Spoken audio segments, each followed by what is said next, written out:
business by stealing my inheritance money, but karma hit her, and the business went sideways. I, a 28-year-old man, lost my dad last year to a sudden heart attack. It's been tough, especially dealing with the consequences involving my stepmom, Karen, 45F, and stepbrother, Tyler, 15 meters. Dad and I were close, but things were always tense with Karen. Dad was well off and owned 2 houses, our family home in the suburbs and a beautiful vacation house by Lake Tahoe. In his will, he left the family home to Karen and the lake house to me. The lake house was special to us because we spent every summer there fishing, boating, and making memories when I was a kid. Here's where it gets messy. A week after the funeral, I drove up to the lake house, needing some alone time to grieve. When I got there, I found Karen and my stepbrother Tyler had moved in. They claimed Dad had verbally promised them the lake house, and they weren't budging. I was shocked. I showed them the will, but Karen just scoffed and said she needed the house more than me since she was now a single mom. She accused me of being selfish and insisted that Dad would have wanted them to have it. I tried reasoning with her, explaining how much the place meant to me, but it quickly turned into a shouting match.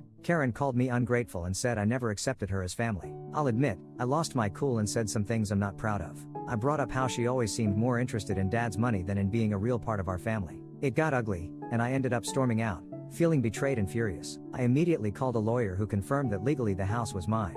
He advised me to start eviction proceedings. I sent Karen an official notice to vacate, but she tore it up and sent me a photo of the shredded paper. Now, my extended family is involved. My dad's sister, Aunt Linda, is on my side, saying I'm just claiming what's rightfully mine. But my dad's brother, Uncle Rob, thinks I'm being cruel to a widow and teenager who just lost their husband/father. Karen's been telling everyone that I'm trying to make them homeless, conveniently leaving out the part about them having the family home. I feel like I'm going crazy. Am I the bad guy for wanting the house my dad left me? Should I just let them have it to keep the peace? I don't want to hurt Tyler, but I also don't want to give up my inheritance and the place that holds so many memories of my dad. Edit. Thanks for all the responses. To clarify some points, I have my own apartment in the city, so I'm not homeless. Karen and Tyler have the family home to live in. The lake house was meant to be a vacation home. There's no written evidence of Dad verbally promising them the lake house. It's just their word against the official will. Update 1. It's been a month since my original post, and things have gone from bad to worse. I wanted to give you all an update on this ongoing nightmare. After talking with my lawyer, I decided to move forward with the eviction process. I sent Karen a formal eviction notice, giving her 30 days to vacate the property. She responded by hiring her own hotshot lawyer and challenging the will in court. Her lawyer is arguing that my dad made verbal promises to Karen about the lake house and that the will doesn't reflect his true final wishes. It's infuriating because I know it's not true, but it's her word against a dead man's. They're trying to paint a picture of my dad as someone who would go back on his word to his son, and it's killing me to see his memory treated this way. The court case is dragging on, and it's bleeding me dry. I'm burning through my savings on legal fees faster than I ever thought possible. Meanwhile, Karen and Tyler are still living it up in the lake house, refusing to budge until the court makes a decision. The family drama has exploded. My aunts and uncles are taking sides, and it's tearing everyone apart. Aunt Linda is firmly in my corner, even offering to help with my legal fees. Uncle Rob, on the other hand, is fully supporting Karen. He's always had a soft spot for her, and I'm starting to wonder if there's more to their relationship than I realized. My cousins are caught in the crossfire, not knowing whose side to take. Family gatherings have become a minefield of tension and passive-aggressive comments. Last Sunday's dinner ended with Aunt Linda throwing a glass of wine in Uncle Rob's face after he called me a heartless money grubber. In the midst of all this, Tyler reached out to me privately. He sent me a long text saying he feels trapped in the middle of this war. He told me he misses the times when we used to get along and wishes everyone could just talk it out. I feel bad for him, I really do, but I can't shake the feeling that Karen might be using him to play on my emotions. I'm starting to doubt everything. Am I being too harsh? Should I just let them have the house to end this nightmare? But then I look at the photos of Dad and me at the lake, and I feel a renewed sense of determination. This isn't just about a house, it's about honoring my dad's wishes and preserving the memories we shared. The stress is taking a toll on every aspect of my life. I've had to take time off work to deal with all the legal meetings and court appearances. My girlfriend, Sarah, is getting frustrated with how consumed I am by this situation.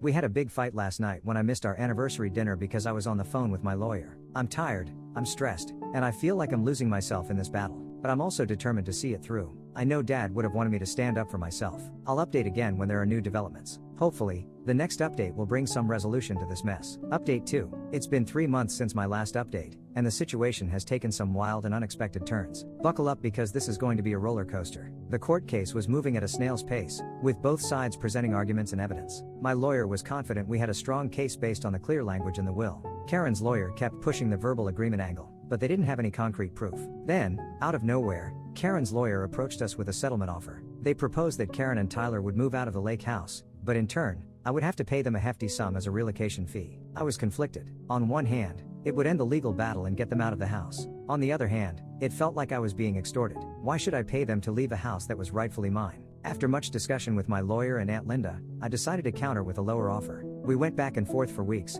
finally agreeing on a sum that was still substantial but wouldn't completely drain my bank account. Just when I thought it was over, Karen pulled her next trick. She went to the local media with her side of the story. A small Lake Tahoe newspaper ran a front-page article painting me as a heartless stepson kicking out a grieving widow and her son. They conveniently left out the part about the family home and the settlement money. The article spread like wildfire. Suddenly, I was getting angry messages from strangers on social media. People I went to high school with were sharing the article, calling me all sorts of names. Even some distant relatives who hadn't bothered to reach out during this whole ordeal suddenly had strong opinions about what a terrible person I was. I felt like I was losing control of the narrative. I considered giving my own interview to tell my side, but my lawyer advised against it. He said engaging with the media could potentially harm our case if it went back to court. In the middle of this media circus, Tyler called me. He was crying, apologizing for the article, and saying he had no idea his mom was going to do that. He sounded genuinely distressed about the whole situation. He told me something that made my blood run cold. Karen had started drinking heavily and was becoming verbally abusive towards him. I felt terrible for Tyler, but a part of me also wondered if this was another manipulation tactic. The timing seemed too convenient. But then he said something that changed everything. There's something else you should know. I found some old letters in Mom's closet. I think she was having an affair with Uncle Rob while Dad was still alive.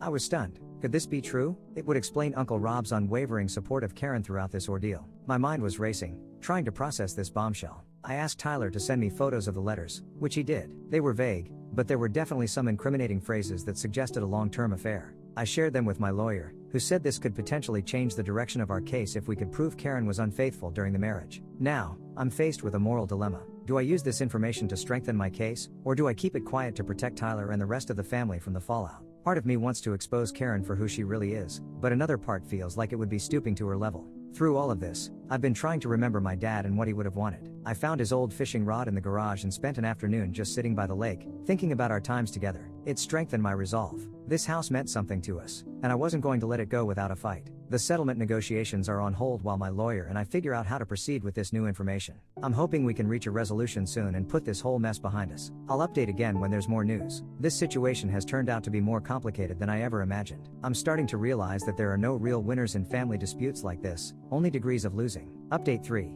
It's been another 2 months, and I have a mix of good news, bad news, and shocking revelations to share. First, the good news: we finally reached a settlement agreement. Karen and Tyler agreed to move out of the lake house. In return, I paid them the agreed upon sum for relocation expenses. It was a significant amount of money, but less than what I would have spent if the court case had continued. Now, the bad news: Karen didn't leave quietly. On moving day, I arrived to find the lake house in shambles. Furniture was broken, walls were damaged, and it looked like they had hosted a demolition party before leaving. The beautiful handcrafted dining table that my dad and I had made together was smashed to pieces. I was beyond furious. I called my lawyer immediately, but he advised me to document everything and not confront them directly. We're looking into legal options for the damage, but he warned me that pursuing this might reignite the whole legal battle we just settled. Now for the shocking part. Remember those letters Tyler found suggesting an affair between Karen and Uncle Rob? Well, it turns out the truth is even more complicated than we thought. A week after Karen and Tyler moved out, I received a thick envelope in the mail. Inside was a letter from my dad dated just a few days before his death and a stack of documents. The letter explained everything and turned my world upside down. Dad wrote that he had known about Karen and Uncle Rob's affair for years. He had chosen to stay in the marriage for Tyler's sake, but he had been quietly gathering evidence and planning his exit. The documents included private investigator reports, bank statements showing suspicious transactions, and even DNA test results. The DNA test was the biggest shock of all. According to the results, Tyler is not my dad's biological son. He's Uncle Rob's child. Dad explained in the letter that he had intended to confront Karen and start divorce proceedings, but his heart attack came before he could. He apologized for leaving me to deal with the fallout and explained that the lake house was always meant to be mine as a way of making up for the years of deception he had endured. I was reeling from this information. It explained so much: Karen's desperation to get the lake house, Uncle Rob's strong support of her, and even some of the tension I'd always felt with Tyler despite trying to be a good stepbrother. I didn't know what to do with this information. Part of me wanted to expose everything to clear my dad's name and show everyone the truth about Karen. But another part of me thought about Tyler. He was innocent in all of this, and learning the truth would devastate him. After a lot of soul-searching and discussions with my therapist, yes, I started therapy to deal with all this stress, I decided to keep the information to myself for now. I reached out to Tyler and invited him to visit me at the lake house once the repairs were done. I figured he deserved to know the truth, but it should come from me, not as part of some public family scandal. The family is more divided than ever. Those who supported me are outraged by the damage to the house. Those who were on Karen's side are saying I drove her to this with my cruelty. I haven't told anyone about the letter or the DNA test, not even Aunt Linda. I've started the process of repairing the lake house. It's going to take time and money, but I'm determined to restore it to how it was when my dad was alive. Every time I feel discouraged, I read my dad's letter again and remind myself why this place is so important. The media attention has mostly died down, but I still get occasional nasty comments from strangers who read the original article. I'm trying to ignore them and focus on moving forward. This whole experience has changed me profoundly. I've learned more than I ever wanted to know about family secrets, the legal system, and human nature. I've lost relationships with some family members, but I've also discovered who my true supporters are. I'm planning to take some time off once the repairs are done and spend a few weeks at the lake house. I want to reconnect with the memories of my dad, process everything I've learned, and figure out how to move forward. I hope this is the last dramatic update I'll have to write, but given how this situation keeps evolving, I can't make any promises. Life has a way of surprising you, as I've certainly learned through all of this. Final update. It's been 6 months since my last update, and I'm happy and somewhat relieved to say that this will be my final post on this incredible saga. A lot has happened, and I want to share how things have finally been resolved. After the damage to the lake house, I decided to press charges against Karen for vandalism. It was a tough decision, but I felt I needed to stand up for myself one last time. The evidence was clear, and she ended up having to pay for the repairs. This legal action caused another rift in the family, but surprisingly, it also led to some unexpected reconciliations. Tyler, who turned 18 during all of this, reached out to me. He apologized for his part in the drama and explained how difficult it had been living with Karen's bitterness and anger. We met up at a coffee shop, and I made the difficult decision to tell him the truth about everything. The affair, the DNA test, all of it. It was an emotional conversation, to say the least. Tyler was shocked and hurt, but he also expressed a strange sense of relief. He said he had always felt like an outsider in the family, and this explained why. We spent hours talking, crying, and trying to process everything together. In a twist I never saw coming, Tyler asked if he could move in with me. He said he couldn't bear to live with Karen anymore, knowing what she had done. After some consideration, I agreed. We've been living together at my apartment for the past few months, and it's been a journey of healing for both of us. The repairs on the lake house took longer than expected,